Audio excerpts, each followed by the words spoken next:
Hi everyone, just before we get into another episode of What a Load of Bulls, we just want to give a shout out to our partners, Newcastle Car and Truck Rental. Newcastle Car and Truck Rental are a locally owned company servicing Newcastle and the Hunter. Todd Holden and family pride themselves on being part of the local community, and you feel that when you step through their doors. It isn't a different person every time you call, it's the same people taking care of business and taking care of you. So next time you're in need of a rental, be it a truck to move, a ute for those everyday DIY jobs, or a car to get the family around on a day out, be sure to contact the team at Newcastle Car and Truck Rental by visiting www.newcastlerental.com or by calling 02 49 081 081. And don't forget to tell them DJ and Simon sent you.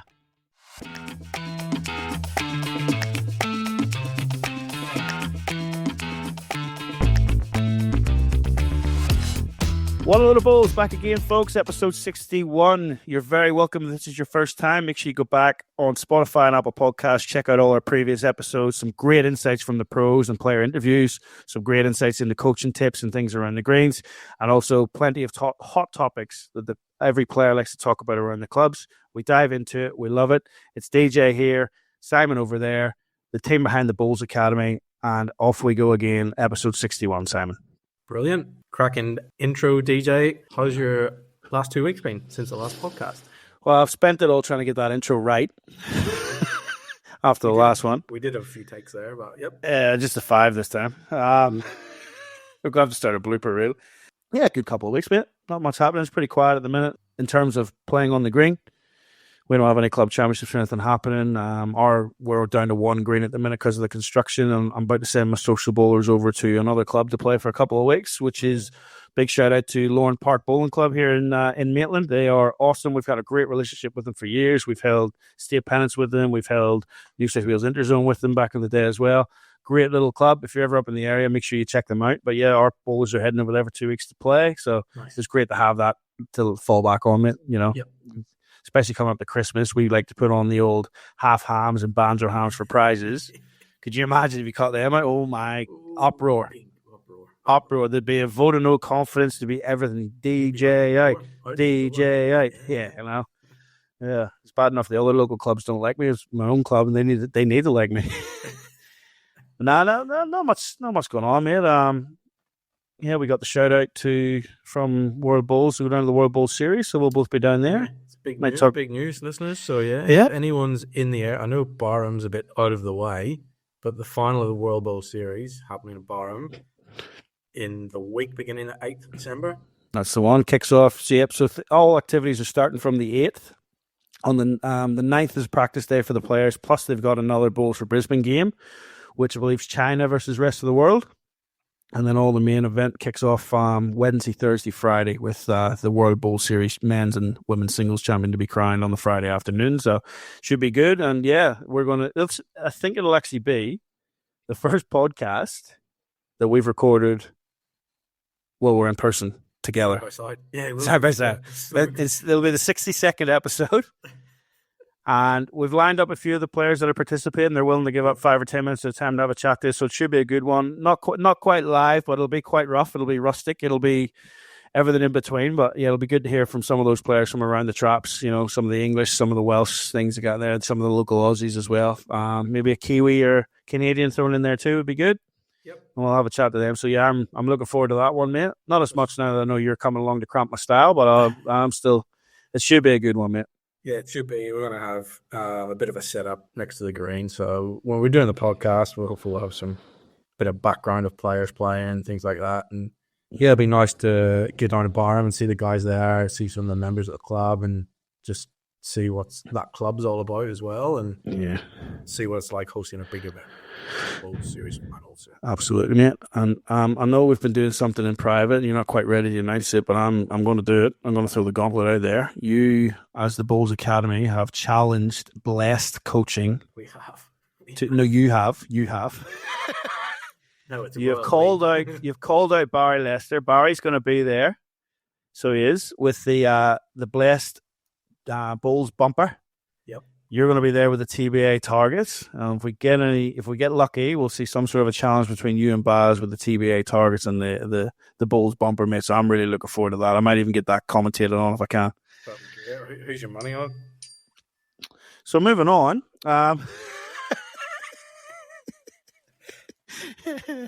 It'll be good fun. Maybe looking forward to getting down there. And yeah, like I said, nearly 2 years of doing the podcast, and we'll finally do one side by side. Yeah, that'll be interesting. That'll be a good one. Right, what have I got for you this week, mate? Before we go into Around the Greens, we've got a player interview, and we alluded to it in the last episode, and we managed to go out into the goat paddock and grab one, and it's our first World Bowls Hall of Fame inductee to sit down and have a chat with us. Now that they're in the World Bowls Hall of Fame, because we have had previous ones that are now in there, but now Mark Casey gave up his time to have a sit down and chat to me, mate, about his career, how he got into the game, how he feels to be Bowls Australia Hall of Fame, World Bowls Hall of Fame, and Order of Australian Merit, all from rolling a little ball closer to another ball. So it's great to hear from Casey and where it all started, his time as a jackaroo, his medals, his things, his job as an administrator from starting out as a trainee at South Tweed. So he does. He moves up to a coordinator's job at Ipswich. He ends up at Helensvale, which is where we all really know him from. Went to Bowls Australia, Commonwealth Games, and then down to Deer Park. So yeah, it was good to talk about all that. And of course, it's coming up next week, starting on the Sunday, the UBC. So Mark was co-founder of that, and we had a good chat about the UBC and what people can expect that from there, what the event is, where they can watch it, where they can tune in, they can get down to Moama and watch it as well. So yeah, it was a real good sit down, nice hour and a half roughly, or we sat down for and talked about Mark's career. So yeah, very, very good, mate. So let's introduce it now, everyone. Mark Casey OAM.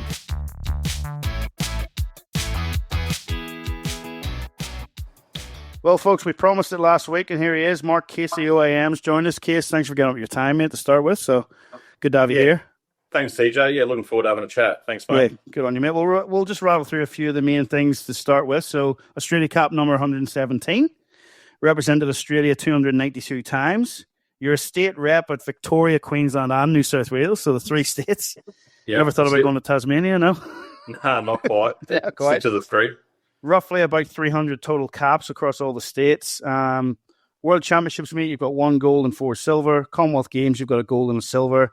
World Cup singles in 2005 to go with the under-25 World Cup in 2002.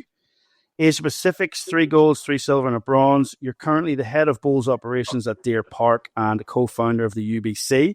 And most recently, one of the inaugural 31 that were inducted in the Bowls Hall of Fame.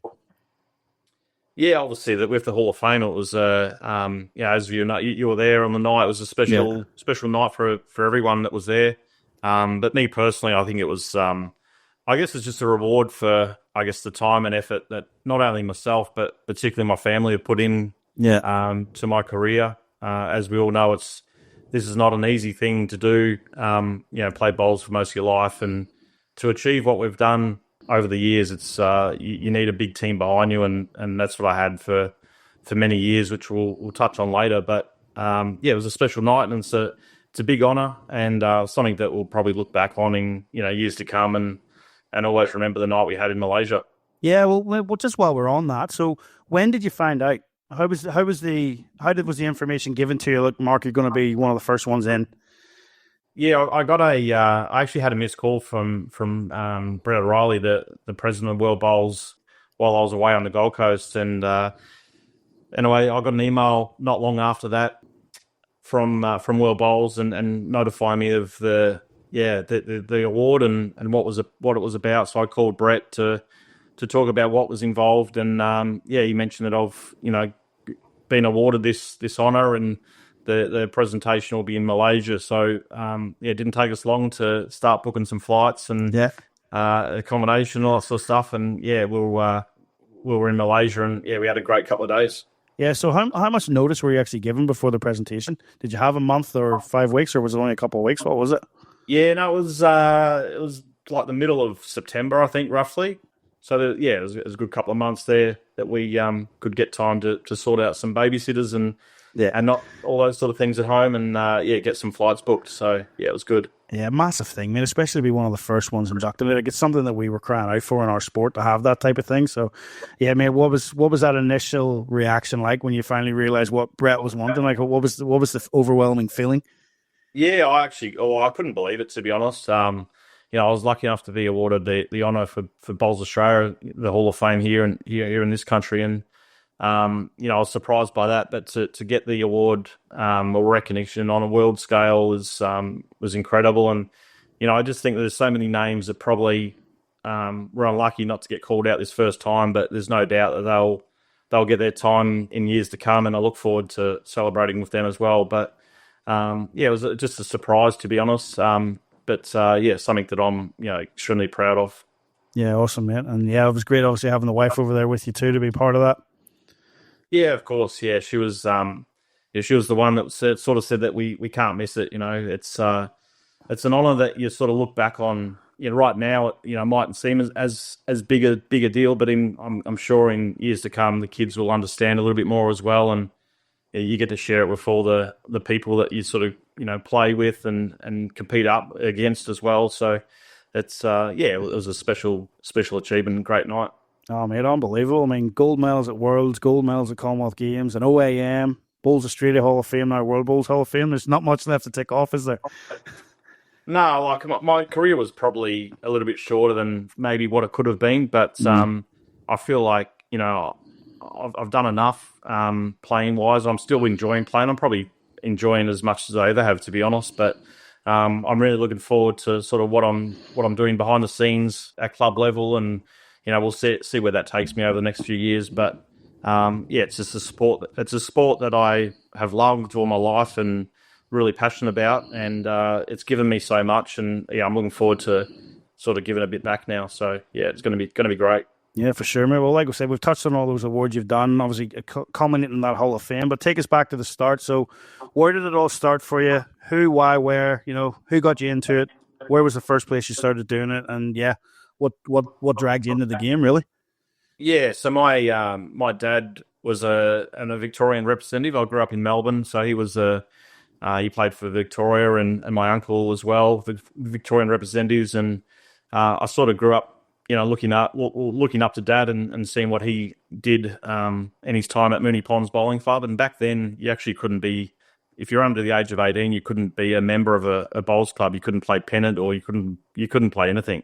So I played a thing called bankers, which is the players, and generally they were in their 80s and 90s. The players that sort of missed out on a pennant team every Saturday afternoon, I played with them, and I was only 5 and 6 years of age, and so that's how I started at Moonee Ponds, and took up the sport. At a young age, I couldn't, as I said, I couldn't be a member of a bowls club, but about the age of sort of 11 and 12, that's when Bowls Australia changed their policy on juniors, and they welcomed in sort of under 18 players. So I started at a club called Keilor, which is in Melbourne. That was my first club that I played pennant for, and soon sort of took it up from there. But I played other sports as well, and I got a fairly serious knee injury when I was about 12, I think I was, playing cricket, and it sort of meant that the muscle on my knee pulled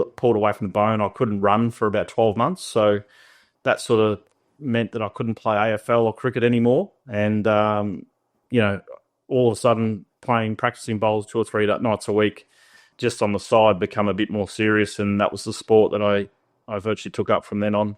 There you go. So without that injury, we may not have had Mark Casey. Yeah, well, the knees are still no good, so they haven't got any better. But it's that's just sort of how I got into it. Yeah, nice. So what was you said in there 11, 12, what was your first taste of success?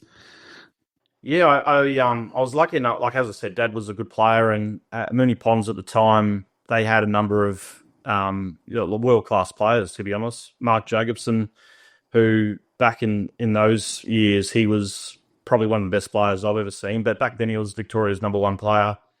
He was a member of the club, and we entered a tournament. Of course, I was leading because I was only I think I was 11 or so at the time. There was Tony Kelly, another good player, Dad and Mark Jacobson. We entered the Victorian Falls event, and we won it. So it was, to be honest, I wasn't that flash back then. I was handy, but not to the level of these guys that we're playing with. And to win that title probably opened up my eyes a little bit.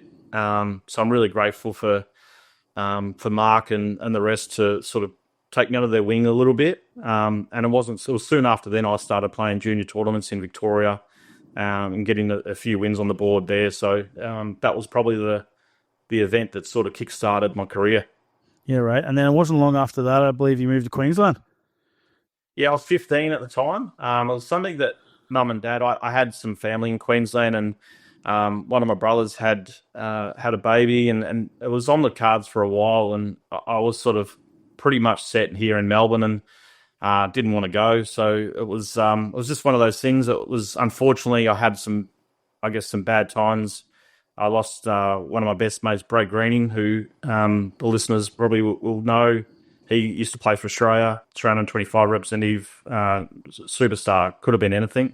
Unfortunately, he passed away in a car accident, lost a nephew, all in the space of a couple of months. And I remember one Friday afternoon coming home from school, probably had a bad week at school, I can't really remember, but I said, Mum and Dad, I'm ready to go. And this is after probably 12 months of them trying to push me out the door, wanting to go to Queensland, and me saying no. I love what I'm doing here, and got a good friend base, and bowls was going pretty well, and school was going okay. Yeah, I said, Mum and Dad, I'm ready to go. And within 4 or 5 days, we were all packed up and on the way to Queensland. So it all happened really quick. Yeah, it was crazy. Mum and Dad sort of wanted to go that bad. They soon as I gave the green light, that we were off. And so they had to organise, obviously, removalists and all that sort of stuff. But they did it, and we rented out our home back here in Melbourne. I was 15 years of age, and I guess the rest is history. Yeah, right. Oh, so where did you land when you first got up to Queensland?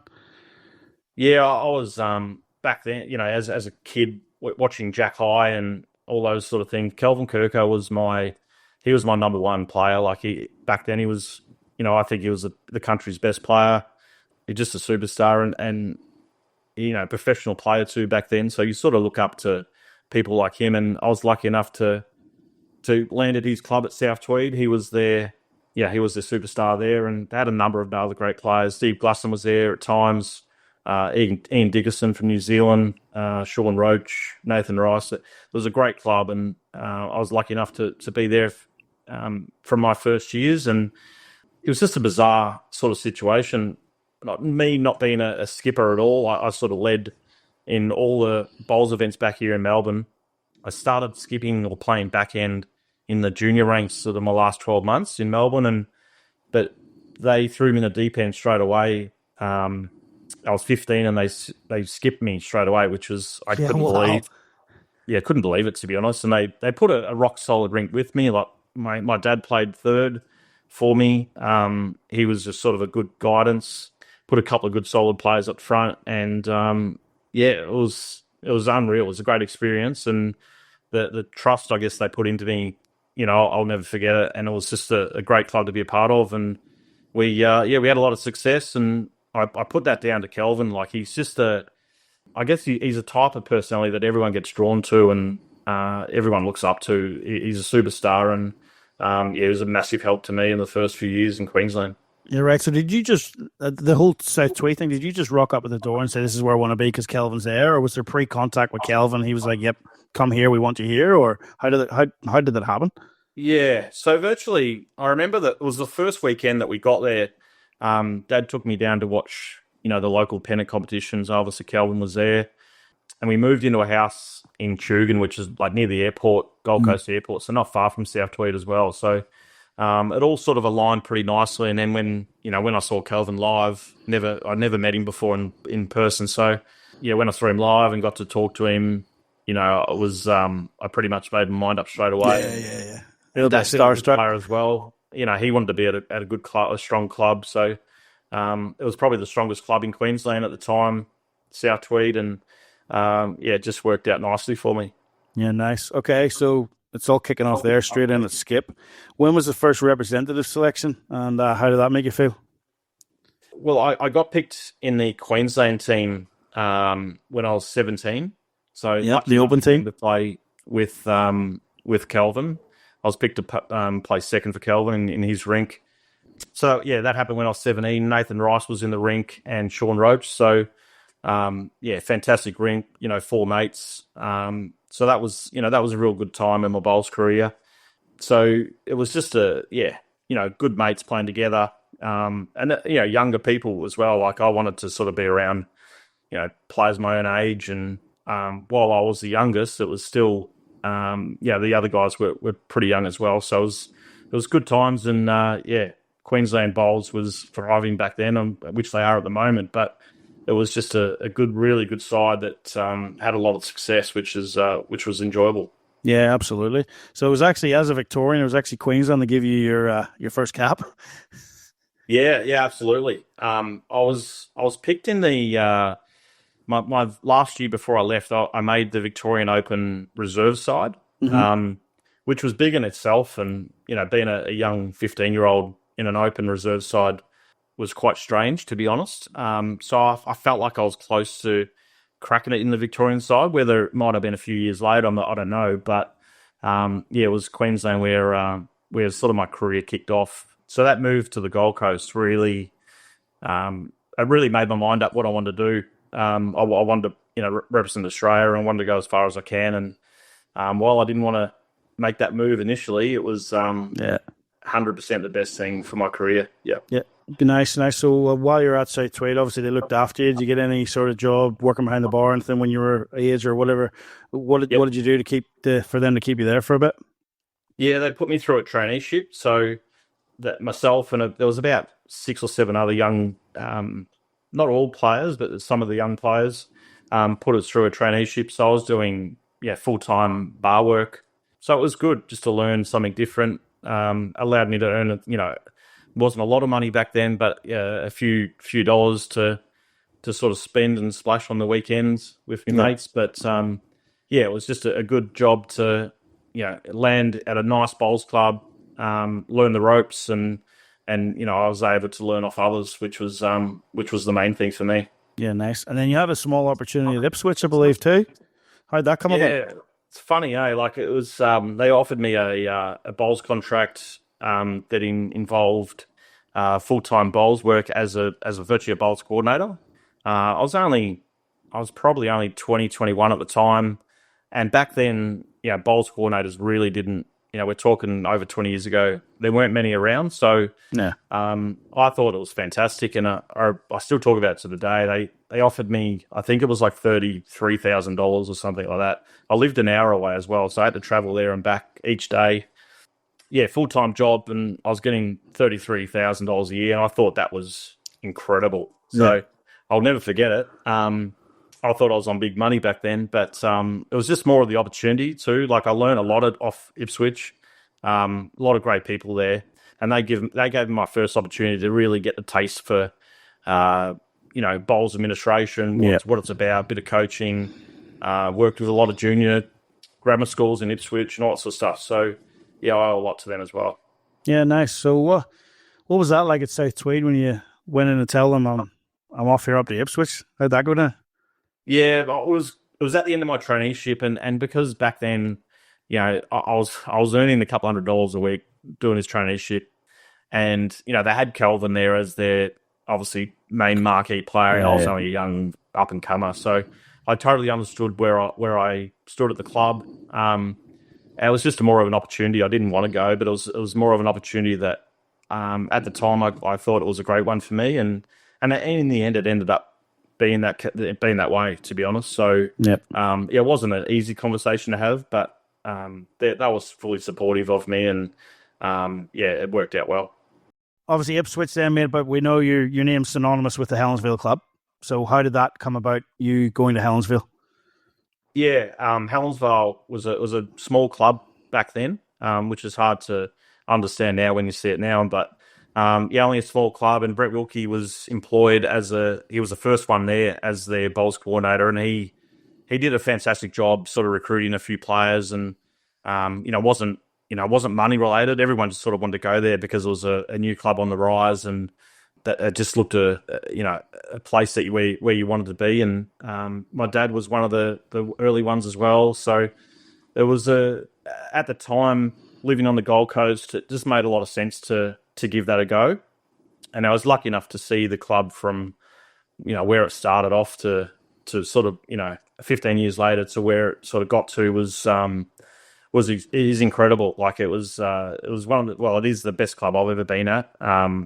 There was, fantastic players, but the whole membership base, it was just a vibe about the place that I have struggled to sort of get at any other club, to be honest. So, yeah, fantastic club, facilities, as we know, second to none. And yeah, on the Gold Coast, it's sort of every box was ticked for me. I was lucky enough to spend virtually, every year of my Queensland career there, and I loved every minute of it.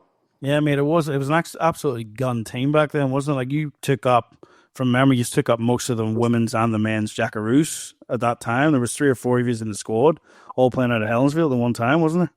Yeah, absolutely. Like, Nathan Rice has been there like forever. Brett Wilkie, there's myself, Shane Globitz, Lindsay Armitage, Lindsay Clark now. She was always there.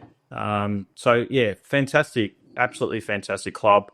And they supported their elite players really well, but they also, the elite players sort of mingled and mixed and played with it, all the members, and it was just a really good club, and obviously still is to the day. And yeah, a lot of that's got a big thank you to obviously Brett Wilkie and Nathan Rice for what they've done, and the previous club manager Len Brunt, he sort of he was the one that sort of set the foundations up, the rest was history.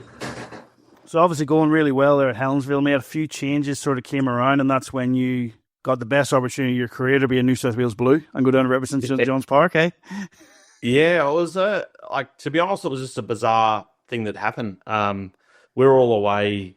It was in 2012. We're all away. I think it was trialing for the World Championships, and we got, I can't remember if it was emails or calls, but a few of us got whatever it was, maybe a call, and said that we've got to come in for a meeting when we get back. And anyway, we put 2 and 2 together, and didn't sound great, and it wasn't. It was they virtually tore up our contracts. Okay.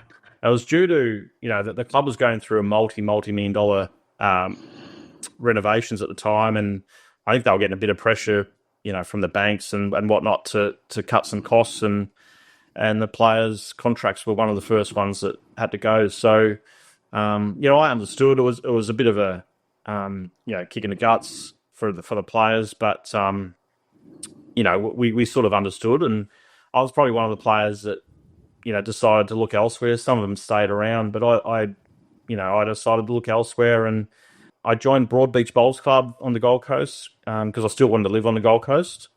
But I was lucky enough to get a contract with St John's Park in Sydney, I got obviously their incentive system, and they're one of they are probably the most professional organisations in world bowls. So I thought it was going to be a great opportunity, and so I flew down there most weekends to play for St John's, and while it lasted, I really enjoyed it. It was a great group of people, and fantastic club to be around. And of course, I got the opportunity to play for New South Wales, which was great because a lot of my mates play for New South Wales. So while at the time I saw myself as a Queensland person, it was still good to put on the blue uniform and represent New South Wales as well. Yeah, nice. So as we touched on earlier, mate, you've represented 3 states. Victorian came after the previous 2, but you're our Victorian. So how was that finally to get that Victorian cap? Yeah, it was something that I didn't think too much of until it sort of come about, and it was something that I've always wanted to do. Being born and bred here in Victoria, so I saw that as a great opportunity, but a huge honour. And while it was only sort of 1 year, just work things and family meant that I sort of couldn't continue it on. But you never know; it might happen again in the future. But it was something that I really loved. Being a passionate Victorian. So I always want to see the Vics do well, and yeah, it was good fun. Yeah, nice. Still on the rep stuff then. So the very first cap, the very first game for Queensland back then when you were 17, can you still remember that game? Or you just remember the ring? I know you mentioned the players that you were with, but can you remember the actual game? I can't remember the game. I remember the location of it was in South Australia, but I can't remember the game. It was playing with Kelvin Kerkow. It was the Australian Side Championship, so there was a pre-series before the main event, the Australian side. So we're away for a week and a half, and it was a great week.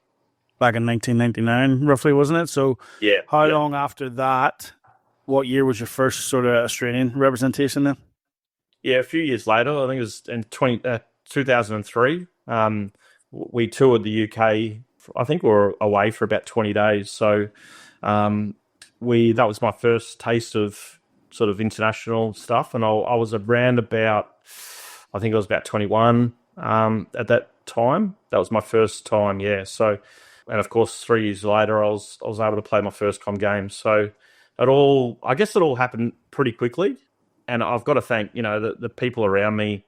While I was playing good bowls and winning a few things, I was getting these opportunities because I felt like I was around the right people. And, as I touched on earlier, Kelvin, and I played a lot with Rob Perella, all those guys that you just don't, I just never thought I'd get these opportunities. And to sort of rub shoulders with, some of the greats was crazy, to be honest. It's crazy to think about. Yeah, where you've come from. So how did you find out you were going to be a Jackaroo? Yeah, they did it a lot differently back then to what they do now. So I think, now, people find out by email or a call or something like that. But back then, the Australian Side Championships was, I think still it is one of our most prestigious events on the Australian calendar. So all the best players from each state get together, and they, at the end of the event, the Australian selectors at the time get up and read out names to announce the next squad. So back then it was always 10 men, 10 females. So you all had to go up and stand up on stage or wherever it was. And that particular time I was at Moama, and they read out the squad, but then they also read out the team to go to the UK. So yeah, it was. I guess just being in the squad was, just felt crazy, to be honest. And to be able to get that first cap was a massive honour. And then from then on, sort of, I was lucky enough to sort of stay in and around the team for 12, 13 years. Had a few sort of downtimes, but overall, I was mainly in the team for a long period of time, which was nice. Yeah, nice. So did you feel that first selection coming? Did you know you were on the cusp of selection, or was it a bit of a shock to you? You sort of back then, the Kelvins and those type of players get a fair idea of who's going to make it. So I had a feeling I had a chance to make the squad, but then to get picked in that smaller group of players to go to the UK, I didn't have any idea about. So I was always hopeful, but being 20 or 21, you don't expect these things. You can't sort of expect anything. So, I wasn't expecting it, but to hear my name read out was, it was a good feeling. Was that your first time overseas, that tour? Yes, it was. Yeah, absolutely. Yeah. So how was that for an experience? Yeah, it was awesome. Just with the players that we had was, it was a great tour. We were away for about 3 weeks. So to represent Australia against, I think it was Scotland, England, and maybe Wales at the time, it was a lot of bowls. Like, we were touring around. We hired a coach, so we were on the road all the time. Yeah. But just to be away with your group of mates representing your country, it was an incredible feeling. Yeah, absolutely great. Any clubs stand out back then? What was that, sorry? Was there any clubs in the UK that you played at that really stood out or stick in your mind back then? Whether for good reasons or bad reasons? Because it's certainly a different setup back in the UK to what we're used to out here in Australia now.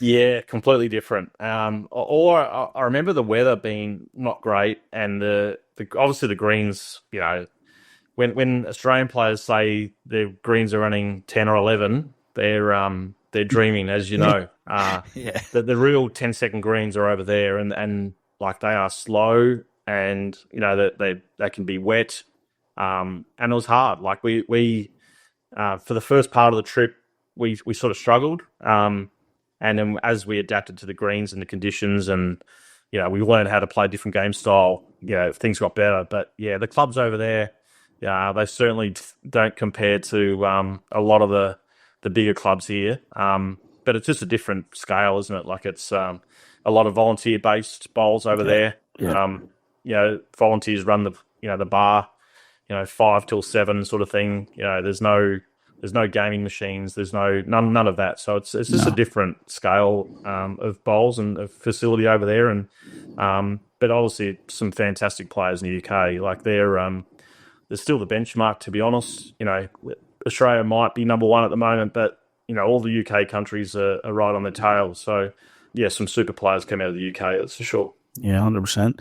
All right. So how soon after that, mate, are you looking towards like World Bowls, Commonwealth Games?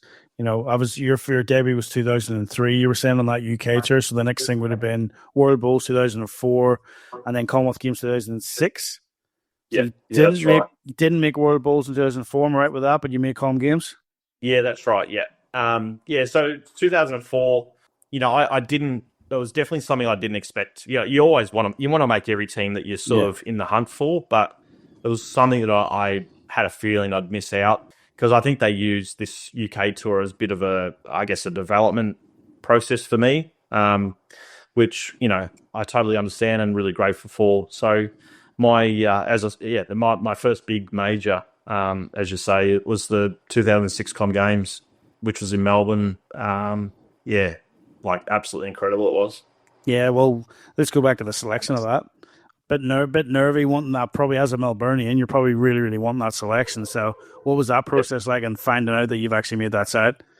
Yeah. We I guess the preparation was crazy. That the coaches, Cam Curtis and Ian Schuback, had a coaching model that was something they stuck to. You had to be fit, but they were very conscious that you had to be a certain way athletically. So I've never been an athletic person, but I recall I had to do a certain amount of days of running and all this sort of stuff to get myself in reasonable condition.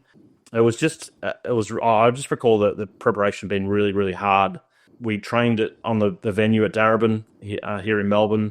We used to train with the sprinklers being on, just in case the was going to be raining, and it was just no stone unturned that they just left nothing for granted. So being the selection was, back then, it was a big drama actually. Like Australia's number one player at the time, Steve Glasson, missed out. I guess the listeners will recall. I guess a bit of controversy behind that. Glass. Fair to say, I think it'll be fair to say that he didn't see eye to eye with the program as a whole. And he was definitely, Australia's number one. You'd think he'd be one of the first. World champion. Yeah, absolutely. So obviously unlucky to miss out. And it was a pretty harsh time for everyone, because we actually didn't know how to handle it, to be honest. So it was a interesting time to be involved. But at the time, as long as I was in the team, I was happy. Yeah. I felt for Glass because, a legend of our sport. But the team was a little bit different, probably what people expected. But the results were outstanding. So, and the big congratulations to all the players. They handled it extremely well. It wasn't easy. The greens were tough, and bit of extra pressure being at home as well. So it was, there was a bit to get around, but the men's team did extremely well. Yeah, just touching on those selections too, man. I can remember, even just to give you a perspective of the outside looking in, I remember when the teams were announced back then. So I'd only been 19, 20 running about that Commonwealth Games, but I remember when the teams came out, and I grew up watching on TV back in the UK, Rexy Johnson, Kelvin Kerkow, Steve Glasson. That would look like a real changing of the guard. And we talked about this with Barry. And Barry talked about the shock of when, Glass isn't in the room. He's all called into this room and sent this way if you're in the team, this way if you're not in the team. Just the shock of all that there. So to be able to get over that and then still enjoy the games, I suppose, but as you said, it's immense amount of pride. You're in competition with these people. As you want to be teammates, but you're in competition for a spot. Yeah, absolutely. I think that the one that everyone was sort of feeling for was Kelvin, to be honest. He got selected in the singles. And I reckon 95% of people thought that was Glass's. Glass was great singles player, and that was his role. So, and of course, best mates. They're lifelong best mates. So for Kelvin to sort of get that role instead of Glass, it was definitely not easy for him. I was lucky enough. I was in the triple, so I was sort of away from the controversy side of things. But it was a bizarre way of doing things, and I guess Glass was unlucky, but the side did really well, and I'm not sure if they made the right call or not, but it was a great experience. Well, Kelvin did okay in the end, didn't he? Well, that's right. Like it was, the men's team. Kelvin, obviously won a gold. Nathan Rice and Barry Lester got a bronze in the pairs.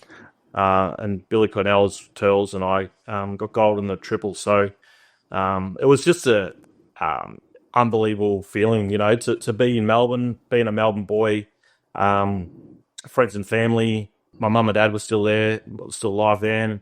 It was just unbelievable. Something I'll never forget. And we were lucky enough, obviously, playing in the triples was our first week. So we were done and dusted on day 5 or 6. And, lucky enough to win, obviously, a gold. And then we were allowed to virtually do as we pleased. That we had a one-team rule back then, as long as you were in bed before the others or got home after the others left, we're okay. So most of the time we chose that we got home after the others had left. I'm shocked.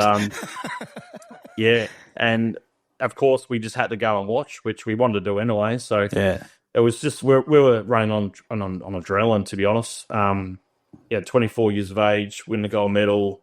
It was crazy. So something I'll never forget.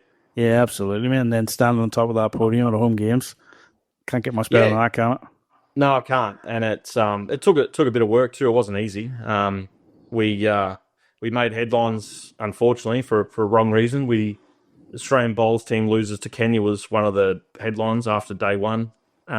So we lost to Kenya, the very first game of the competition in the triples, which really hit us hard, to be honest, on paper. And going in, we, whether we took it for granted or not, I don't know. But, you should be winning those games. But little did we know, 3 ex-English players rocked up and had a Kenya shirt on, and they were very good players and too good for us on the day. So we had to sort of go back to the drawing board pretty much straight away and find a way to get through our group. And played Ireland, great mate of mine, Jeremy Henry, in the final, and it was a super game. And to get the win was it was a special feeling. Yeah, absolutely. One of the big things about being a Commonwealth Games, mate, is being in the athletes' village, rubbing shoulders with some celebrities and stuff. Anyone that's listened to the podcast before, especially with Turley, will have heard this next story coming, but it's good to hear your version of events, mate. You did meet a celebrity in the village, didn't you? Yeah, he probably puts a little bit of mayo on it, but Turtles would do that. We were walking back. I'll never forget it. We were walking back from the food hall, and we needed to get back and quickly get changed, get on the bus and get out to the venue for one of our, I think it was day 2 of our competition. So we're playing that day. And anyway, we were eating, we were walking across trying to get back, and then all the roads in the village were closed, and we're trying to get through, and there's security everywhere. Anyway, we find out that the Queen was coming through, and we're like, oh, we're going to miss the bus here. We are literally in a bit of trouble. So we're trying to work out ways that we can get across. Anyway, there was no way to get across, and no matter what we said, the security won't let us through. So we had to wait probably 10, 15 minutes, and sure enough, the Queen come up on our side of the road as well, and shook our hand, said, asked what sport we played. She mentioned that she loves lawn bowls, and we had probably a 20-second quick chat with her, and it was like something like that is freakish, to be honest. So yeah. We and then when we got back to the room finally once the roads opened up, and everyone's like, "Oh, you got to hurry up." We're like, "We just met the Queen," and they're like, "Oh, yeah, good one." No one believed us as you would, but no, it was true. It was unbelievable experience, and we often, Tills and I, whenever we get together, we often reminisce and speak about it, which is nice. Yeah, it's good. How good's that?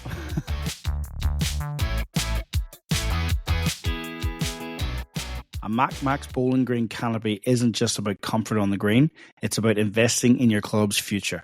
Less maintenance, more play, more events, and more reasons for members to keep coming back. That's value you'll see for years to come. For long-term value, make it a Max.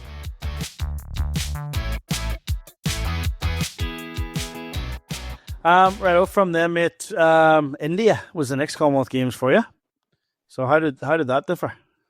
On the green and off the green? Well, yeah, I guess in nearly every way possible it changes. It started off pretty bad for me. Like, we landed. The bowls team were one of the first Australian teams to arrive in India. I'll never forget it, and it's a story that I tell when I talk to clubs or teams or whatever. And I don't know, I probably shouldn't have done it, but I was the first one on the bus. So midnight in India, pitch black, and this old bus picking us up. And so I put my bags underneath, get on the bus, and I'd go straight for the back, as you do.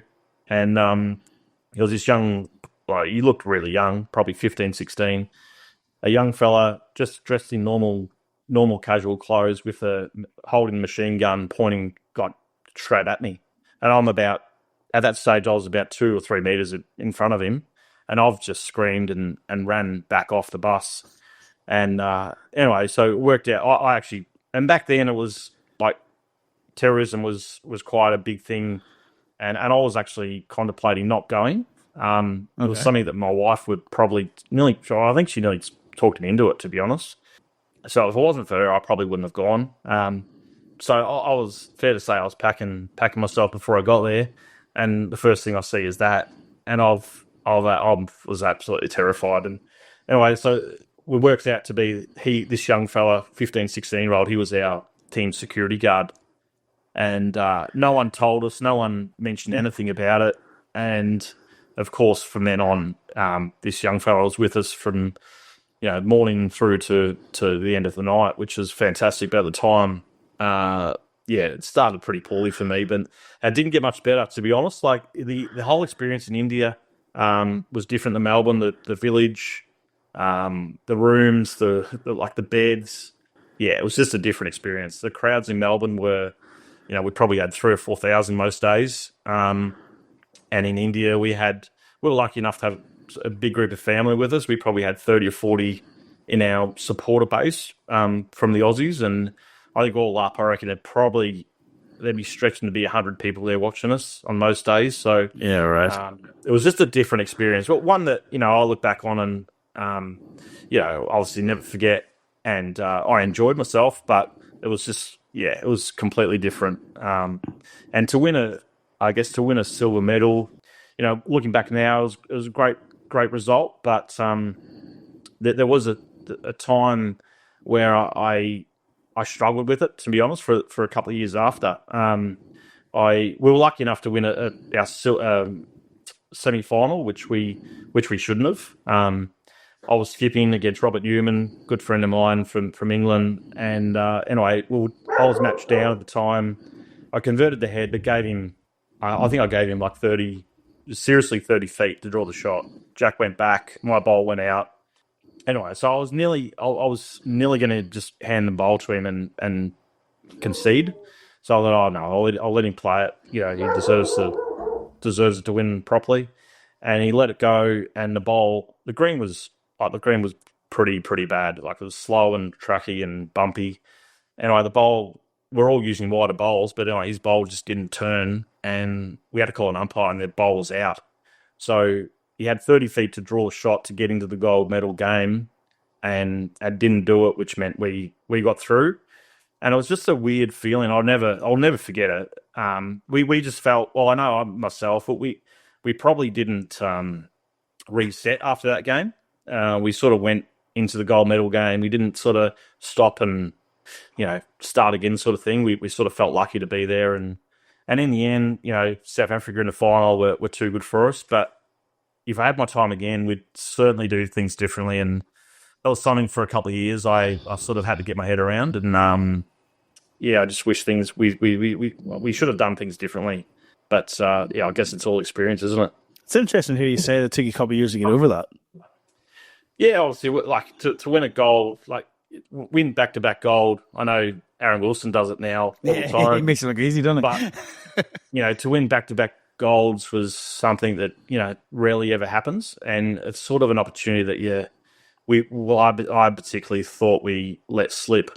The coach at the time was Paddles, and he had to sort of worry there was other games going on, and But, whether we should have, got away for half an hour and sort of processed what just happened, but also reset. That's what we should have done. But in hindsight, hindsight's a wonderful thing. And, we just let an opportunity slip. Yeah. And that would have been you and Turles back-to-back winner because Wilkie came into that team instead of Cornell's, didn't he? That's right. Wiz come in. Yeah. So, Turles and I stuck together and, to win a silver medal was fantastic. But, what could have been was in my head for a while. So, it was just one part and parcel with international bowls. Yeah, there you go. World Championships, mate. Like we said at the start, 4 silvers, 1 gold. That gold came in 2012 in that just dominant Jackaroo team in Adelaide. That was scary what you guys achieved as a whole team there, wasn't it? Yeah, at the time it was the best ever Australian, and I think the coaching crew, Glass particularly at the time, he created a real tight knit family bond between the both the men and the ladies team. We're all good friends. We all treat each other really well. But it was just a special trip. And all started night one. I think by memory he organised a boat trip. We had to dress up, and he let us have, because at the time we're pretty strict on not drinking during competition, all that sort of stuff, and we're allowed to have a few drinks. And we let our hair down, and it was just a start of a really fun trip. But again, all that went pear-shaped as well. Like the men's team started off really poorly. The fours team, we were losing games left, right and centre, and it didn't look like we were going to get through. And I can talk about it now because I'm out of the Bowls Australia scene. But we got together one night and we bought a few drinks, might have been a carton or two, got into the room, and all the home truths come out. Like we were all good mates, like we're all tight. But we all sort of opened up and let each other know what we thought about each other's performances and what we needed to do better and be a better teammate and whatnot. And from then on, we never lost a game. So it was just what was needed. We thought like we needed to, get down and a bit dirty and it worked for us. So it was Wayne Rudig, Brett Wilkie, Aaron Sheriff and I, and we often talk about it now because we're all out of the team. But at the time, we made some other story up. But no, it was something that we, as I said, we felt like we needed to release some tension, and we expected more from one another, me included. So. It was good to get some stuff off our chests, and we never looked back. It was fantastic. Yeah, Omar brought that up on the podcast too in his interviews and said it's one of the most open and frank conversations he's ever sat through. He says it was absolutely brilliant, and for you to turn it around that way and go and get the gold medal, just shows you what's needed at times, isn't it? Oh, that's right. Yeah, like at the end of the day, we're playing a sport, sport that we love, but we should be. Sometimes we all need to be better at times, and that was just the time that we all felt like we'd taken it for granted a bit, and we're blaming each other, all that sort of stuff. It all crept in there, but after that night, we never looked back, and we won the world title, which was incredible. You did, man, and then you're on top of the podium again at another home event. So is it similar Commonwealth Games and Worlds to be able to stand on top of that podium in Australia, or is there a slightly different feel to it? Because obviously World Champs is World Champs, Commonwealth Games is a multi-sport event. Does anyone stick out more than the other, or what? Just give us the feeling of the two of them, really. Well, when we talk about podium, I don't think it changes, to be honest. Like, there's still hundreds of people there watching and cheering you on and whatnot, and that 2012 year was like a real special one for me. My young boy was born. I was lucky enough to win the Australian Open singles and Australian indoor singles. So it was just a special year. So I'll never forget that one. The events in itself are different because all the athletes love going into the village and you're meeting and rubbing shoulders with some of the world's best athletes, which is something you don't get at the World Bowls Championships. But being on the podium, I guess no matter what event, it's a special feeling. And that one in 2012 was just the way we did it as well. And as I say, like Jackson, my boy, was there. It was fantastic. Yeah, awesome. And then, mate, the dreaded retirement for Sam, and maybe you touched on it earlier, maybe a little bit early for you, but 2016 retirement came. What brought that decision on? At the time I was events manager for Bowls Australia, so working full time in the event space, and still lucky enough getting picked regularly to play for Australia, which was good. So an opportunity sort of come up, and as I say, having a young family coming through as well, an opportunity come up to work at the Com Games 2018 to be the Long Bowls manager. So that was like a 2.5 year position, which meant, a higher salary, but also meant that I couldn't compete at a high level. Like, obviously couldn't play for Australia and all that sort of stuff. So it was something that, as soon as it was presented to me, I spoke about it with my wife Teresa a lot, and we sort of made a joint decision that it's the right time. I played 13, 14 years for Australia. There wasn't a lot more that I could have done. While I would have loved to have played at the Gold Coast, I just thought it was the right time, and it was something that I certainly don't regret now. My last game for Australia, I certainly regret. We lost by a lot in the gold medal game against New Zealand. So that sort of didn't sit well with me for a while. We got hammered in a game, and that was my last game for Australia. So it was that was a bit of a tough pill to swallow. But I soon had both kids there at that stage. Eva was born, it was soon sort of got over that, and it wasn't long before I sort of got my foot under the desk at Com Games, and we started the process there, which is great. Yeah, awesome. How was that then for be able to run a Commonwealth Games having played in one? Oh, it was brilliant. Yeah, we Chris Green. I employed Chris Green as sort of my assistant.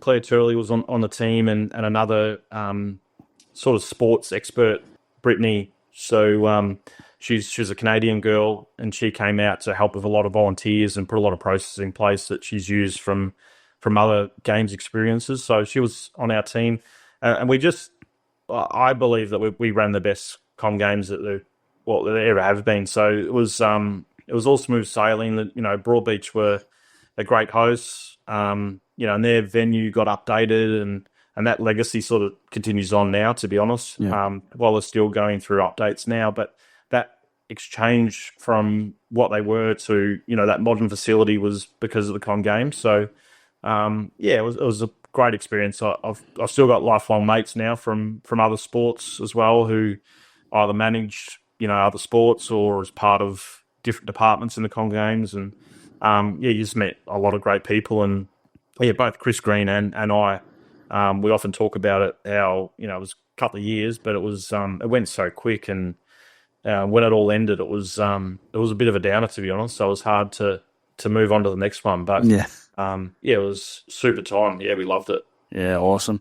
And from there, mate, into the current position, head of Bulls operations down at Deer Park.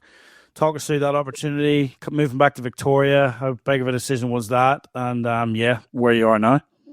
Yeah, so at the time we were living in Canberra. My wife was still is working for the government, so she was in Canberra, and we were, it was fair to say we were enjoying it, and never really thought about moving to Melbourne. So when it did come up, it was quite a surprise, to be honest. So decided to take the role. We moved down to Melbourne, and sort of soon discovered that a lot of change at this club needed to happen pretty quickly. So it was pretty tough there for the first 4 or 5 months, making those changes and getting people on side, and obviously you can't please everyone. So it was we had some hurdles along the way, but looking back now, sort of nearly 5 years on, we've gone from a club that not many people had heard of to what I feel like we're one of the leading clubs in the country right now, and we're doing a lot of great things for the sport. Junior academies, and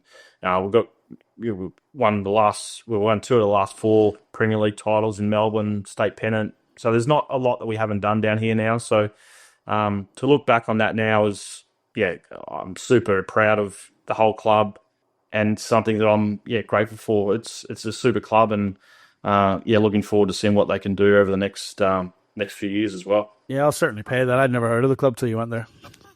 Yeah, you know, so, no, and you look at where it is now, as you say, like it's in the UBCs, like, which we'll talk about in a bit. It's you dominating Premier League. Your juniors are getting picked in all the underage championships and doing well at nationals, and so yeah, it's definitely a feather in your cap, isn't it?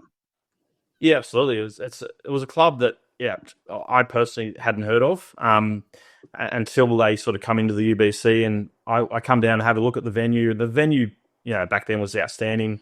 They had an undercover green, so the facilities was really good, which was another appealing thing for me. Unfortunately, as the bowls world know, but indoor covered green didn't last too long, so it fell down after about 3 or 4 months since when I arrived. So that was another. It was just a tragic time for the club. Like, they spent millions on a beautiful facility, and to have that sort of taken away in a terrifying situation. It was sad, really, to be honest. And it's only now that sort of we're probably a few months out from getting our new redevelopment sort of rebuilt and completed. So it's been a really long journey, and I can't wait for it to be all done, and our members can get out there and enjoy a good facility again. Yeah, absolutely. And there's plenty of these facilities propping up around the country. I mean, everyone's heard on the podcast, we're doing a pretty substantial one we've talked about as well up here in Milton City. Just talk us through what you're building down there at Deer Park. It's going to be an indoor, isn't it? But it's going to be a canopy built by MacMax? Yeah, MacMax, big canopy. So it's going to be a 12 rink. It's going to be a 4 rinker and an 8 rinker, so 12 rinks in total. And it's going to be like 95% fully enclosed. So as we know, down here in Deer Park, it gets quite windy, as per the last result that happened. But so we needed to, and full credit to the board, when it did happen and we decided what we were going to do, we spoke about, not putting the same sort of thing up. We wanted to do it bigger and better, and sort of, make a big statement to the bowls world, to be honest. And now, it's going to be outstanding. So it's costing a lot of money. It's taking a lot of time, but it's going to be well worth it once it's finished next year. How's the build process going so far? Nice plain sailing so far, or touch wood? Yeah, no, it's been good. They're on track. So the workers are, they're doing everything they can to get it done by March next year. That's our goal. That's the target that we need to hit. So. It's looking fantastic. It's you can sort of see the greens. The carpet's not down yet, but you sort of see the green, the shape of the greens and all that there. So it's starting to get exciting. Yeah, it's not long now. And the poles that are holding the canopy up, the MacMax canopy, black. You've gone black instead of the usual white, haven't you? We've gone black. Yeah, that's another thing. We wanted to do something a bit different, and everyone that's sort of come down and had a look have loved it. So. I'm looking at it right now, and it looks $1 million. So it's going to be different, but I think it makes it's like a modern statement, I think, and something that it's not any other bowls club's done yet, but I think there'll be a few more around. Funny, it's one thing we talked about, but you beat us to it. So you did, but now we're gonna stick with the white, and the guys from MacMax are awesome to work with as well. They've been great through our whole process. I'm assuming it's been the same for you. Yeah, absolutely. They're obviously massive supporters of bowls in general, but for our club here, they've been simply incredible. The structure in itself is 1,000% better than what we had before. So we're really happy. We're delighted with how it's looking, and can't wait for the end product to be done. Very keen to see how that goes, mate. So it's one project. Like I said, I'm very, very proud of what we're building. You've seen it.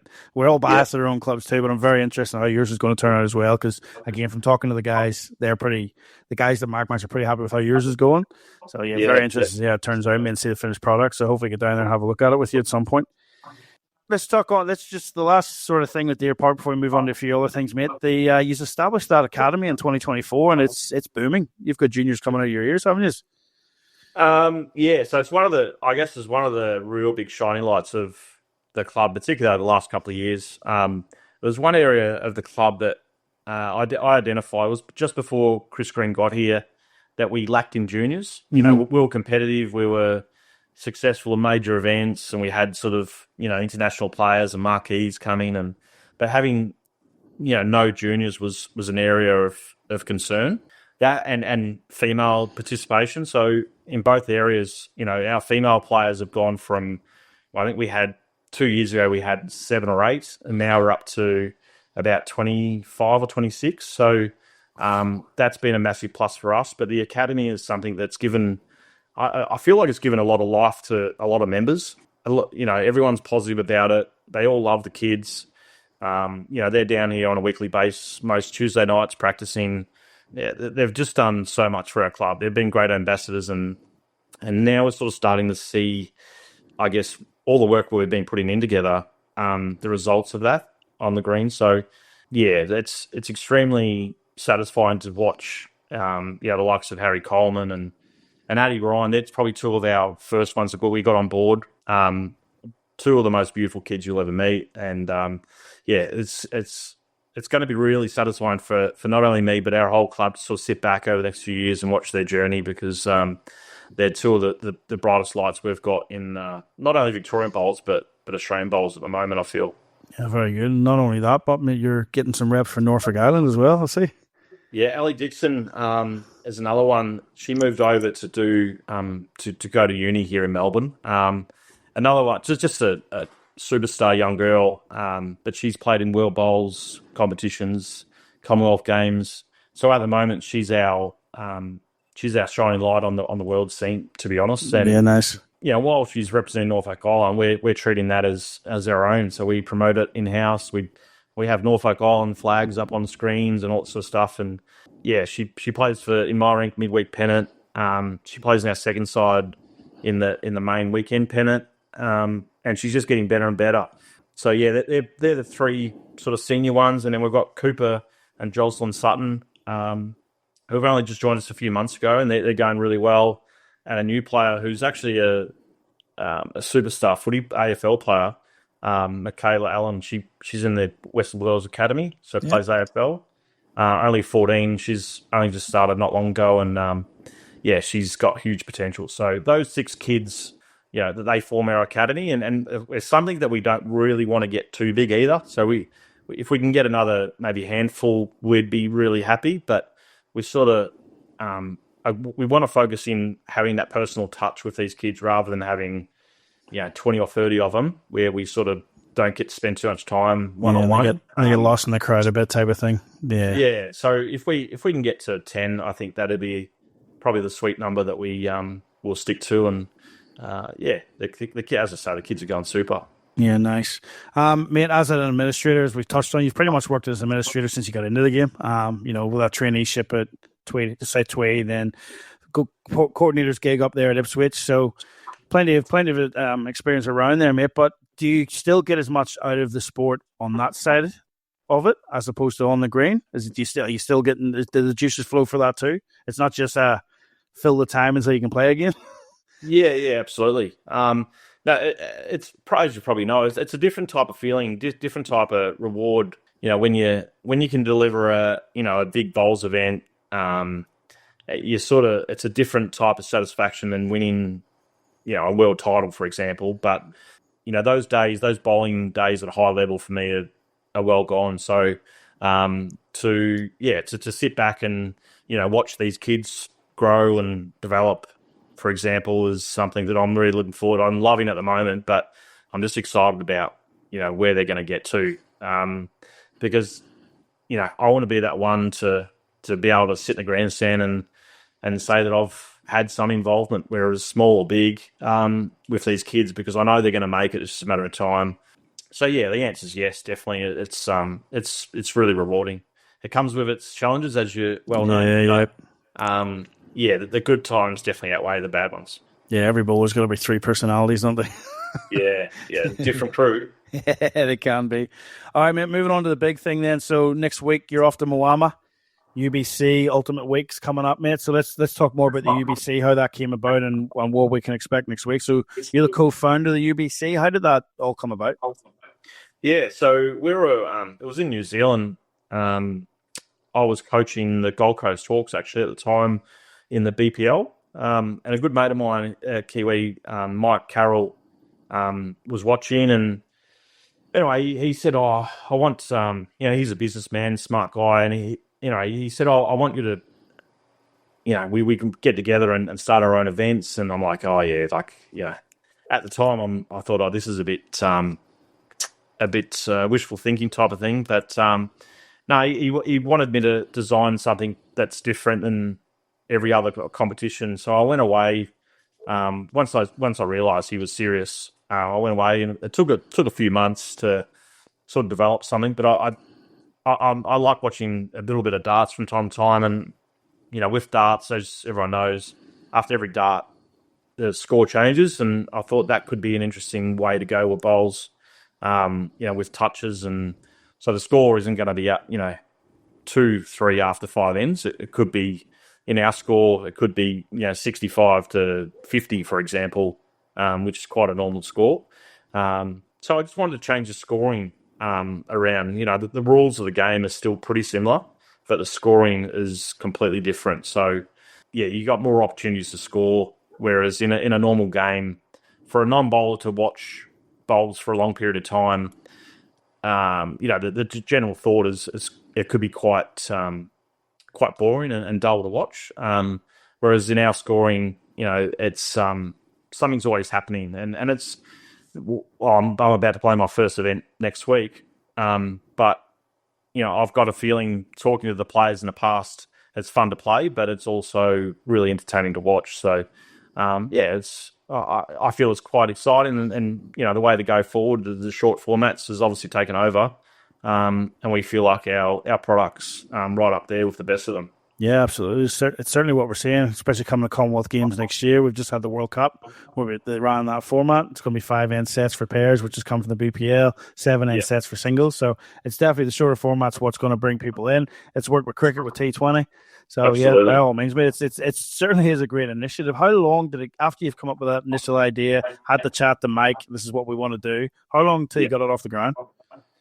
Yeah, it was a long period of time because at the time I was working with Bowls Australia, so I shared some of the thoughts and ideas with them to see if we can work together. And at the time, it was sort of decided that they were happy with what they're doing. They were busy enough to continue on down that track. So we decided to go our own way, and then that probably took a good part of 8-9 months to get a lot of the stuff, designing logos and company names and then getting the equipment. And then obviously the most important part is getting the teams. If we don't have the teams, we don't have the competition. So I spent, 6 months traveling around the country trying to promote what we're doing and getting teams on board. And I was pretty clear after a short period of time that we're on the money because, the support was pretty high straight away. We were getting, a lot of the major clubs on board, and it's not only clubs as well. Like we've got a few, bowlers who have businesses behind them or whatnot, or they've just got a group of mates together, and they can be a team owner. So it's different than what most other events can offer, and we feel like we're on the right track, and things are going really well. Not only that, if you're on your own and you want to get into it, player draft. That was a great concept as well.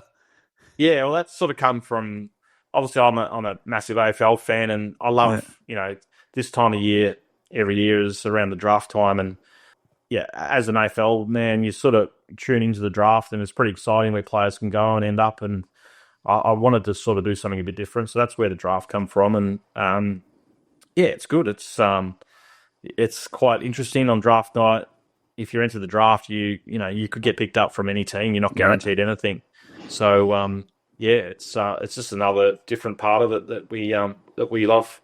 Yeah, nice. So the original concept, 2019, am I right, was when you got it off the ground? So the original concept was to have 3 different events throughout the course of the year, and that happened in year 1. Then COVID hit. So talk us how you finally got it up and running. You've run your first 3 events, planning for the next 3. COVID hits. How did you just get through that? Yeah, it was a massive, huge challenge, and there was most of that time that we didn't think we would recover. A lot of the clubs were severely impacted. So they were our obviously key stakeholders, and we didn't know what we were going to do, to be honest. So we sort of just had to hang in there and just bide our time and see what it was going to be like at the end of COVID, whenever that was going to be. So it was something that we can look back on now and think, how grateful was it that we got through that hard time. But we've had 15 events since, and we're thriving and going really well. And as you say, next week we head to Moama, who's probably one of the best host venues that any bowls event could ever have. Their group of helpers, Kevin Anderson's administrator, Stewie White was there, gone to St John's Park now, but their club is one of the best in the world, and we can't wait to get back there. It's going to be another great week of UBC bowls. Yeah, absolutely. So you said there you've had 15 events. Now, 4 of those are ultimate weeks, which is 3 events per thing. So there's 12 events there, plus any 3 you had before. So yeah, absolutely brilliant, mate. So the ultimate week, going to stick with that format. That's the formula now that you just want to work with. It's worked so far. Yeah. Initially, we had 3 different weeks, as you touched on earlier, and at the time we thought that was the right thing to do. But I think with the bowls calendar, as a fellow bowls administrator, the bowls calendar is just crazy at the moment, and it's getting more packed and jammed, every day. So we realised that the players have only got a certain amount of time to sort of put to events like this, with their representative schedules, and then if they are working at a club, that they do have to show their face from time to time. So we realised that we can't expect them to commit to 3 weeks. So we're happy with 1 week. It cuts down the team owners' costs. Obviously, they've only got to fly them in for one round of events, and we'll stick for that for the time being. And so 280,000 for prize money in 1 week of bowls is it's quite incredible, really, when you think about it. So great opportunity for the players and the team owners, obviously, and so it's going to be great, and look forward to another few years of action, hopefully. Happy days, man. Hope so. Hope it all goes well for you. So as we said, next week off to Moama, we've got another ultimate week. Mate, what have we got to look forward to for our millions of listeners that listen to this podcast in the lead up? What have you got coming for them next week? Where can they watch it? Yeah, obviously at Moama. So we want to pack the grandstands for starters. So if you are in the area, you can get up there for a day or two. We play all day and night, so we're on the greens virtually from 9:30 till all the way through to 9 p.m. Every day, Sunday to Friday. So it goes all the way through to December the 5th. So if you're in the area, please come in. But if you can't, YouTube and our Facebook page, Ultimate Bowls. If you search Ultimate Bowls on YouTube, you'll be able to watch every game live on that. But also the live scoring app. So if you go to ultimatebowls.com.au, you'll get an idea of our live scoring app. So it's just a great way of, you can virtually watch the score change as it happens at the venue. So it's just going to be a great week of bowls. As I say, 280,000, the very best players from all parts of the world. Aaron Sheriff, Alex Marshall, Aaron Wilson's not going to be there this year. That's one player that we're going to miss. But there's so many players that are going to be there. It's going to be a super week. So can't wait for it. Yeah, absolutely. Just having a quick look at the teams now, mate. So Adelaide Heat, you've got Cody Packer in there as your Jackaroos coming down. Broadbeach Bulls, Aaron Sheriff's the main man there, but he's got Shawningham and Mitchell Mears coming with him. You got Bandura, Carlo, the boys of Carlo are doing a lot of stuff up there now too, since Darren Morrison went there. Dandenong Club, Deer Park have got 2 teams in. Ali Forsyth, Shannon McElroy, Mark Casey. You leading up in that one, are you, Mark? Or? I reckon I'll sit on the bench a lot of the times. I'm going to play a minimum 6 games, so you'll get your 6 in? Yeah, cool. Yeah. So the 2 Deer Park teams, Exodus, who are they're juggernauts, aren't they? Yeah, well, it'll be interesting to see how they go, because obviously Aaron Sheriff's got to play for his home club, Broadbeach. So that's the Raymond Terrace connection there with Sharina Bowson and Peter Taylor, who marquees for them in Platinum Pennant. Yeah, super strong, isn't it? Yeah, it is. Flemington Colts, and then one of the American teams, Golden State. They're there as well. Kiwana Thunder in for the first time. Jeremy and Barry Lester coming down and bringing Kane with them as well. Who else have we got there? Lawn Bowls to you, Windsor. They're in as well. Melbourne Falcons, Moama Steamers got 2 teams in. Musgrave Pelicans, Ryan Besser obviously bringing the boys down there. Back to Moama, sorry, can't miss old Alex Marshall. He's in it as well, so it'll be good to have Alex down. He's been a big supporter of the event, hasn't he? Yeah, he's been in every event so far, I think. Alex. Yeah, nice. I think he really thrives in the short format these days. He's been there and done. He's won absolutely everything there is to win. Yeah. And I think he just loves coming out to Australia and playing the BPL, UBC, these short formats that just exciting to play. He has a ball. Yeah, and one of the big incentives as well, mate, is that wildcard team, as you said about the draft. If you don't get picked up by a team, you have a chance to come out in the draft or in the draw, which will get you event 1, 2, or 3, and then you can pick your team to go down and play. So Josh Corliss, Blair Davidson, and Paul Murphy all benefited from that this time around. So even though they didn't get picked up by one of the franchises or the teams, they got their own chance to play in the event too.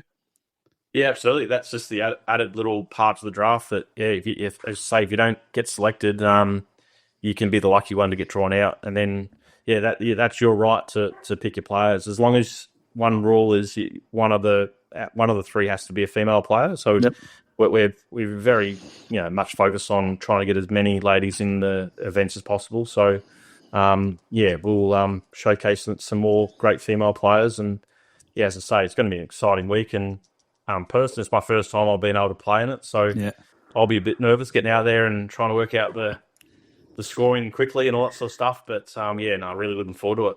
Yeah, for sure, mate. So all those that are interested, if you're listening in, you haven't watched it before, make sure you get onto the YouTube channel, Ultimate Bowls Facebook page. If you're in New Zealand, you get to watch it on Sky Sports. So it should be a good week. And all the best with it next week, Case. Thanks for that. So, mate, just to wrap up, we'll go into our quick fire stuff that we do with all our guests. So just the usual stuff that the people around the clubs want to hear from the superstars of the game. So make, model, size of bowl. Yeah, I've always used Henselite, so I use Henselite XG size 4. Yep. Size 4, yep. Best greens you've ever played on?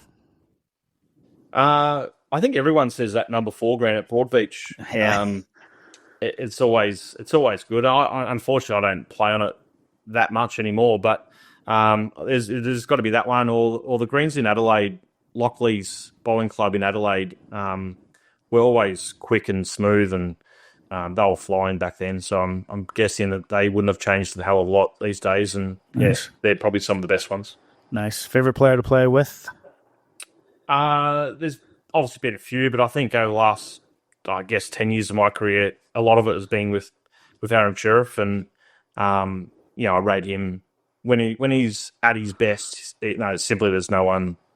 He's the best player in the world. So always love teaming up with him. Yeah, nice. Players that you hate to face? Yeah, Ali Forsyth is always a player that you sort of don't know what you're going to get. So you can sort of beat Ali when he's having an off day, but on his day, I think he's unbeatable. So he's a player I think he's got the best runner in the game, but he's also got a deadly draw shot. So he's a player that sort of I've never really looked forward to teaming up against. Yeah, mate, we did a series last year on the GOAT, and you two got mentioned in the left-hander debate. Are you the best 2 left-handers to ever play the game, you reckon? Oh, put me on the spot here. I'm not sure, but there's not many. I guess there's not many. Not many southpaws, is there? No, so we'd have to be up there. Yeah, for sure. Favorite club that you've been at, mate? Obviously, I'm loving my time here at Deer Park, but for a long time, Helensvale, I was there for 13, 14, 15 years, I think, in total. So I'd have to say Helensvale back in the day. That was some of my best years of my bowls career. Yeah, nice. Favorite country you visited with the Jackaroos? Unfortunately, I haven't. I've always wanted to go to South Africa, but I always seem to miss that tour. So I would say the UK or New Zealand. New Zealand's always a nice country to get over to. Yeah, nice. Best friend off the green? Bushy, I think. Yeah, Nathan Bush. He's our club coach here. Does an excellent job here at the club. And probably someone that over the last 5 years sort of been my right-hand man in a lot of the bigger decisions bowls-wise. So, Yeah, we have a lot of fun off the green as well. Nice. Apparently one of the best motivators off the green. Would you say that? Outstanding. Yeah. Yeah. As I say, he's our coach. So before every game, he gets the whiteboard, and it feels like you're in an AFL room, like hearing an AFL coach, to be honest. So some of the very best players have represented Deer Park, Alex Marshall and Bester and Teasy, all those guys, and they're all gobsmacked about how motivational he is. That's pretty fair rap.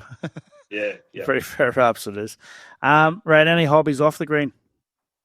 Obviously, I love horse racing. I've got a small syndication business on the side that we do, Mark Casey Racing. So I've got 7 or 8 horses. That's probably my big hobby. I love AFL as well. So I get to take Jackson, my boy, to most of the Bulldogs games, which is great. Well, that answers the next question. Favorite footy team and code? So AFL and Western Bulldogs. Definitely, 100%. Yep. Did you play any other sports while you were younger to sort of a high level? And what level did you get to? Yeah, I played AFL and I wasn't bad at it, but I was I was definitely going to be no star. I played cricket. I actually represented Victoria in the 13s. I think I mentioned it before my knee injury. So I think I was going to be okay at cricket. Whether I don't think I'd probably make the grade, but I was going to be pretty handy before old age set in. Yeah, the old dicky knees. Yeah. Favorite food? Indian. Nice. Favorite drink? Well, if I'm bowling, either water or Pepsi Max. If I'm not bowling, either beer or I like Jameson and Dry. Yeah. Nice. If I'm treating myself. Favorite holiday location? Bali. If you weren't playing bowls, what would you be doing? I've always wanted to be a horse trainer, but I don't know if I could do the early mornings. So if it wasn't that, my next dream job would be to work within an AFL club. Fair call. If you could change one rule in the game, what would it be? And that's a good question. And I think we're sort of heading towards this. I mean, rolling the jack is probably something that, I just think it's wastes a bit of time. I don't think it's sort of become not a real art anymore. So I'd like to see that gone. And the other one, like every other sport there is, you can change, like if you're playing AFL or hockey or whatever it is, you can change positions during a game.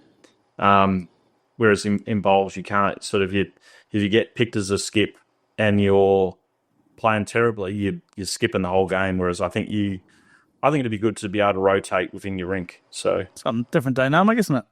Yeah. I don't see why. Like every other sport I can think of, you can change, but in ours, you're stuck in the same role. And some of the guys in this too said about changing equipment too. If you're struggling, why can't you change your balls?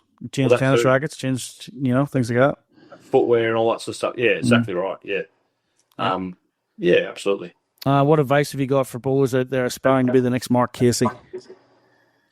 I guess it's just to listen to the right people. You'll get 1,000 opinions from all over the shop, but if you listen and take in the advice from the right people, I think you'll be well on your way, and you just got to simply put in the time.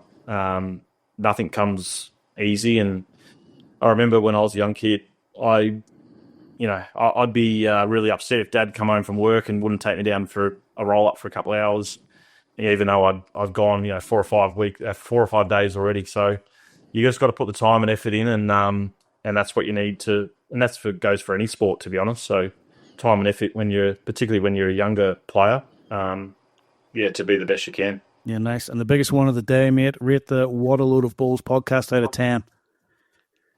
Out of 10? 10. No, it's got to be a 10. Well, people have gone higher than that, mate, but if you want to go 10, that's fine. We'll stick with that. Simon does hold me back a bit. No, mate. That's been great. Thanks. It's good to hear you support, mate. It's great to sit down and talk to you. It was great to actually experience that in Kuala Lumpur with you too. Just a name drop. I got to sit at the table with you guys. I was a little bit disappointed. I thought for sure someone would come over and ask for a photograph with the World Fours Champions from 2012, and I could have filled in as Rudy. Didn't quite work out that way, but yeah, that's about as close as I'll get. But now, mate, look, I know you're a busy man. You've said there about businesses on the side. You're working at Deer Park now. I'm interviewing you from the office, so thank you for giving up the time, mate. Obviously, busy couple of weeks coming up as well, away from the family. So I really do appreciate the time, mate, to sit down with you, hear about your career, hear about the UBC and what's coming up, mate. And yeah, hopefully we get to do it a few more times as well. No, sounds great. Thanks, DJ. I really appreciate it, mate. Thank you very much. Cheers, mate. Ladies and gentlemen, Mark Casey OAM. So what do you think of that one, Simon? Cracker, what a bloke, what a legend, Aussie legend, really. Yeah. Been around the traps a long time, and as you say, that playing career, administration background, basically one man band has been there, done it, playing career, and now the administration sort of side of things, and certainly got some good things done at Deer Park. Yeah, it was good for him to mention all his juniors as well. He's pretty proud of what they're doing down there with the junior academy, mate. So giving all the juniors a rap too. As you know yourself, as a young bowler coming up, you get someone like Mark Casey on the best podcast in the world, straighten your name out. That's pretty good rap sheet. So it is. So yeah, well done. So hopefully you all enjoyed that one, folks. Like I said, one of those longer podcasts, but it's really good to sit there and listen to Case. We didn't want to split that one up into a two-parter. It was just too good not to, and especially as we said with the UBC coming up in a couple of days' time, you'll be able to tune in to that. And Case is actually playing in it for the first time ever. No way. No, first time ever. He's actually getting a run in it. So, yeah, there you go. So he's looking forward to that as well. So hope you've all enjoyed that one, folks. It'd be great to have some feedback on that. Simon at thebowlsacademy.com. Yeah, let us know what you think. All right, Simon, just quickly, because it is a longer one, we'll go around the greens. There's a couple of things that we can touch on. Big chatter out of Queensland. Did you see that announcement during the week? Is that about the Premier League? Queensland Premier League. So Queensland Premier League has always been run by the clubs. They have now combined with Bowls Queensland to change. They're now going to run the Premier League at the same time they run their pennant. So pretty much the number one pennant is going to be boosted into the Queensland Premier League, which frees up that time slot that we talked about on a podcast last time. New South Wales will muscle their way in. No, don't be saying that, Simon. So you be very careful what you say nowadays, please. Yep, Director DJ. Please be careful what you say. But no, it's something that we said needed to happen. The three major events, the Victorian Premier League, the New South Wales Platinum Pennant, and now the Premier League, or the Metro Pennant, in Victoria, Metro Pennant in Victoria, before I offend someone, Platinum Pennant in New South Wales, and Premier League in Queensland are all now going to be run at separate times of the year, which gives our elite players a chance to travel around and play in all those events and not have to commit one. And all three events get the opportunity to have the best in the business playing in their competition. So that's happened. Yeah, I think it's a good step forward. Yeah, I think so too. Yep. So it is. Well done. Also, the Nationals have been going on, mate. They're still finishing up. We're into the individual championships now, so we might just touch on that one next time around. So we'll give everyone a rundown that what's going on, but I will give a special shout out mention to the New South Wales Women's Blues. Did you see the stat sheet? Yeah, I actually did see that flash up on Bulls New South Wales Facebook page. Unbelievable. So they've won every game, and they've lost one rink out of 21. Out of 21. That is an impressive performance. And carried the men to the overall goal. So they didn't sell. But we'll talk about that next time around. But that is the big shout out to the women of New South Wales. That was a massive achievement. Very, very proud of you all. Well done. What else do we have happen, mate? The Hong Kong Classic's been on, Simon. It has, yeah. You've been following any of that?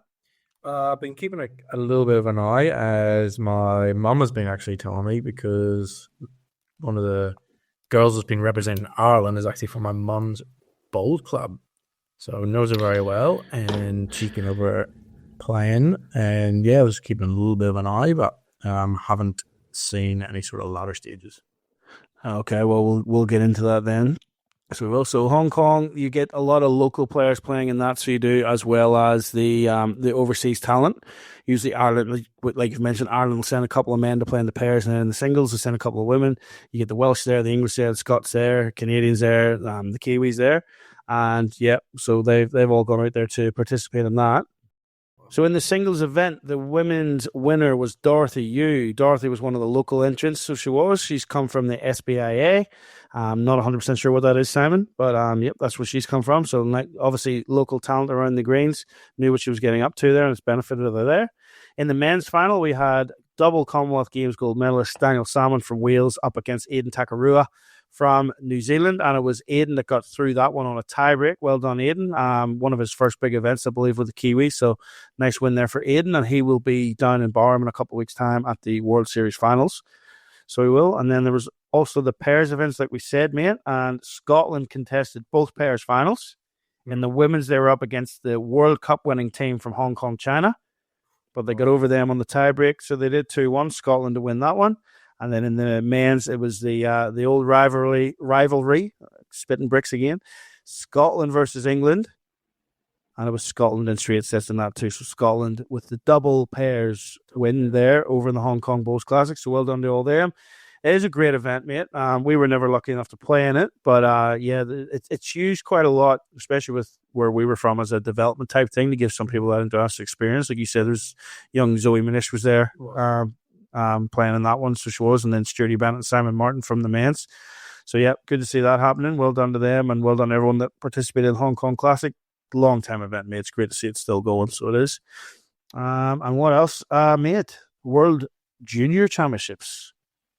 Yeah, is coming up this week, coming as well. That was coming up, yeah. Yeah, interesting to see some of the young guns come through, and where's it being played at? Some names that will pop up in the future. Where's it being played at? Tell me. Now, Jim Baker Stadium, mate. I think they hosted it either a couple of years ago or a few years ago. But yeah, there's some of the best juniors from around the globe are heading over there. The Irish have got a couple of entries in, being the home nation. They were able to field a couple. So I think there was 3 girls in there and 2 blokes. And for all our Aussie listeners, Joey Clark's heading over there with Aaron Swatbridge. So good luck to the Aussies as well. We have to say that. We are based here now, so good luck to all the juniors. And yeah, as you said, mate, some big names in there already, and some world championships, some world champions. Adam McKeown's representing Ireland there. He's already a world pairs champion. So yeah, good to see. We'll follow that next time around, get you some results. And yeah, obviously as well, we'll cover the World Bowl Series. But that's it for now. Hope you enjoyed this episode. We will be back in 2 weeks' time from Club Barham. So we will. Mate, I don't know we've said it, but I'm looking forward to it. Should be a good one. I'm excited. Yeah. First sort of live podcast we're doing, so it'll be interesting. Yeah. It will be. There'll be a few teething issues, no doubt, but I'm sure master producer there will earn his stripes, because really with the hosting side of things, you're a bit lacking. But love you, mate. It's great to be here as always. And folks, until next week, keep that little disc on the inside. And good luck on those brains.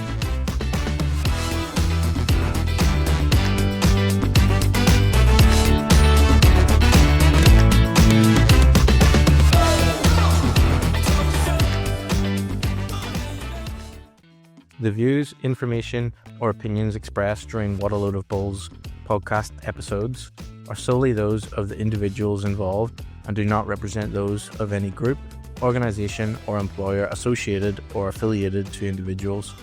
This podcast is for general information purposes only, to educate and inform. This podcast does not constitute professional advice or services. What a Load of Bulls does not guarantee the accuracy or reliability of any opinions expressed or statements made within episodes.